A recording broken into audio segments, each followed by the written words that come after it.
Hi friends, I have a book today called Millions of Cats by Wanda Guz. Once upon a time there was a very old man and a very old woman. They lived in a nice clean house which had flowers all around it except for where the door was. But they couldn't be happy because they were so very lonely. If we only had a cat, sighed the very old woman. A cat? Said the very old man. Yes, a sweet little fluffy cat, said the very old woman. I will get you a cat, my dear, said the very old man. And he set out over the hills to look for one. He climbed over the sunny hills. He trudged through the cool valleys. He walked a long, long time, and at last he came to a hill which was quite covered with cats. Cats here, cats there, cats and kittens everywhere. Hundreds of cats, thousands of cats, millions and billions and trillions of cats. Oh, cried the little old man joyfully. Now I can choose the prettiest cat and take it home with me. So he chose one. It was white. But just as he was about to leave, he saw another one all black and white, and it seemed just as pretty as the first one, so he took that one also. But then he saw a fuzzy gray kitten way over here, which was every bit as pretty as the other, so he took it too. And now he saw one way down in a corner, which he thought was too lovely to leave, so he took this one too. And just then, over here, the very old man found a kitten which was black and very beautiful. It would be a shame to leave that one, said the very old man, so he took it.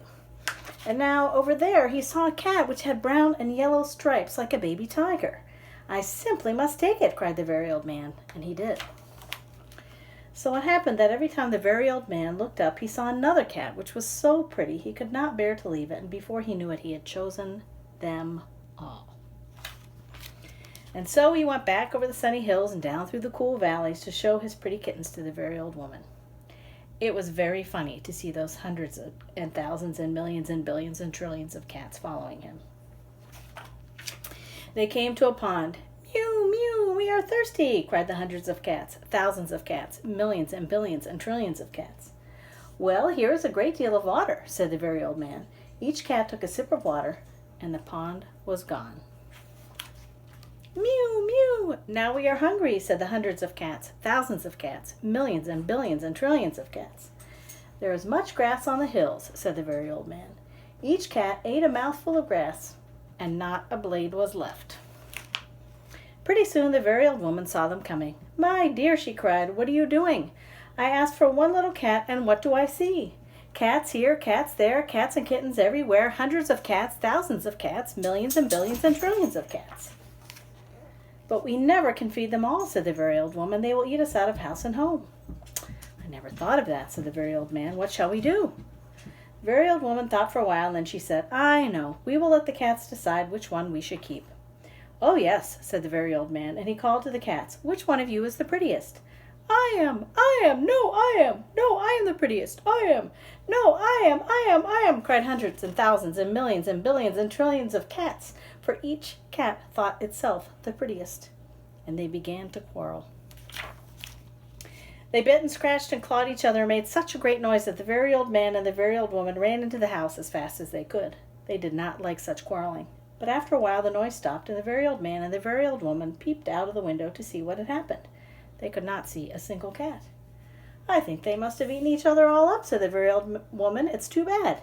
But look, said the very old man, and he pointed to a bunch of high grass. In it sat one little frightened kitten. They went out and picked it up. It was thin and scraggly. Poor little kitty, said the very old woman. Dear little kitty, said the very old man, how does it happen that you were not eaten up with all these hundreds and thousands and millions and billions and trillions of cats? Oh, I'm just a very homely little cat, said the kitten, so when you asked who was the prettiest, I didn't say anything, so nobody bothered about me. They took the kitten into the house, where the very old woman gave it a warm bath and brushed its fur until it was soft and shiny. Every day they gave it plenty of milk, and soon it grew nice and plump. And it is a very pretty cat after all, said the very old woman. It is the most beautiful cat in the whole world, said the very old man. I ought to know, for I have seen hundreds of cats, thousands of cats, millions and billions and trillions of cats, and not one was as pretty as this one. The end.